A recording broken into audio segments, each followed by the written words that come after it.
Around this time of the year, we produce an outlook document which takes a look at the year ahead and what might happen in each of the media sectors.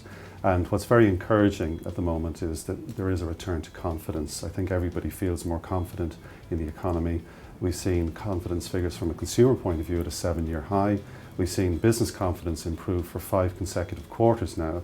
And there's always a lag between those levels of confidence and advertising investment. So we predict that probably the second half of this year is when we'll start to really feel that coming through. And all told for the year, we estimate about 3% growth. Some of the events that will happen this year, in television, for example, there's quite a lot of change happening. UTV Ireland have just received their licence to broadcast in the Republic of Ireland. That's going to happen in early 2015. So that's going to change the dynamic of the market quite considerably. There will be a loss of share of viewing to the likes of TV3 and indeed RTE, and the whole change that we'll see coming in that sector will be very interesting to watch. TV3 are going to invest significantly in home production in order to shore up their share of viewing and try and protect it as much as they can.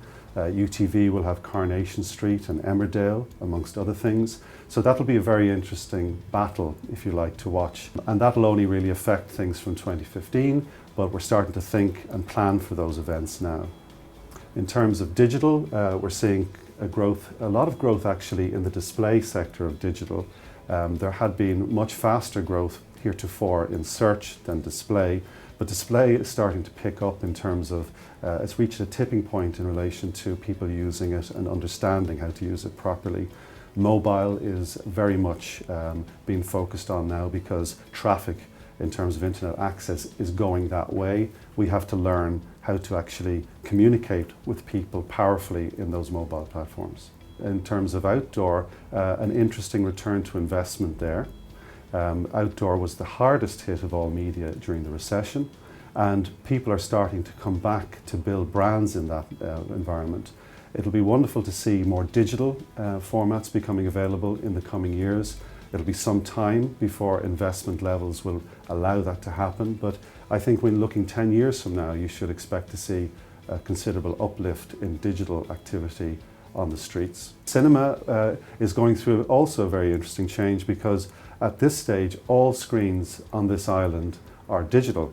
So there's no more 35mm film, either for the advertising or indeed for the film itself. And that opens up real opportunities in terms of more flexibility, shorter lead times, more access to day of week or specific locations in terms of media placement. So that's a very interesting change which should see cinema improve its share of the market this year.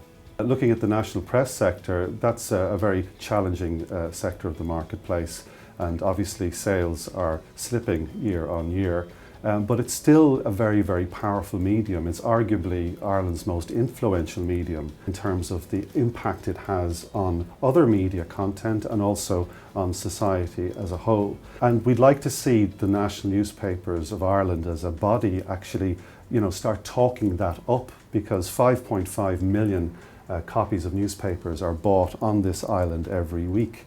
It's a very viable, powerful medium, and it's important that the national newspapers of Ireland start talking that up.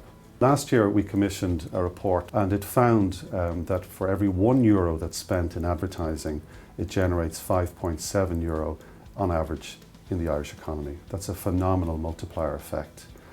We've called on government to recognise that fact, and we'd like to engage further with government this year in relation to trying to incentivise advertisers to help kickstart the economy, because that multiplier is a very powerful way of doing that.